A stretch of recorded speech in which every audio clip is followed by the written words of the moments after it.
আজকে হলো আমাদের দেশের ৮০তম স্বাধীনতা দিবস। আর আজকে তোমরা কে কোথায় ঘুরতে গেলে অবশ্যই কমেন্ট করে জানিও। আমাদের উত্তরবঙ্গের লোকেরা বেশিরভাগ সবাই কিন্তু আজকের দিনে পাহাড়ে ঘুরতে যায়, তবে আমার আর কোথাও যাওয়া হয়নি। ভেবেছি সন্ধ্যাবেলা একটু মেলায় যাব। প্রত্যেক বছরই শ্রাবণ মাসে আমাদের এখানে মেলা আসে, তবে ২০ তারিখে যেহেতু শেষ হয়ে যাবে সেই জন্য আজকে ভেবেছি যাব। তো সকাল থেকে উঠে সমস্ত কাজবাজ করে নিয়েছি, আর আমার মেয়ে দেখো সমস্ত ফ্ল্যাশ কার্ডগুলোকে না ছিঁড়ে ফেলেছে। তো যাই হোক, এদিকে রান্নাঘরে এসে এখন মুড়িগুলো ভেজে নিচ্ছি।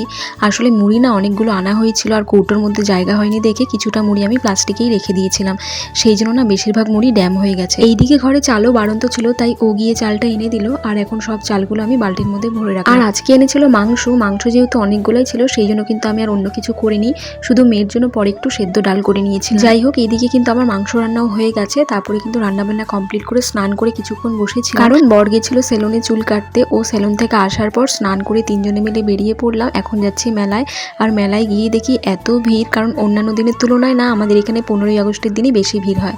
আর আমাদের পাড়ার এক দিদি আবার দোকান নিয়ে বসেছিল, তো ওর দোকানে একটু গেছিলাম। আর আমাদের এখানে না প্রথমবার রাশিয়ান জলপুরি এসেছে, আর সেটা দেখার জন্যই এখানে এত ভিড়, মানে বেশিরভাগ লোকজনই ওখানেই দাঁড়িয়ে আছে। তো যাই হোক, মেলার মধ্যে এত গরম লাগছিল, 1 ঘন্টার মতন থেকে কিন্তু বাড়িতে চলে এসেছি। আর কি নিয়েছি সেটাই তোমাদের সাথে শেয়ার করছি। মেয়ের জন্য নিয়েছিলাম এই সুন্দর পুতুলটা, আর আমি নিয়েছিলাম আমার ঘর সাজানোর জন্য এই ফুলদানিগুলো।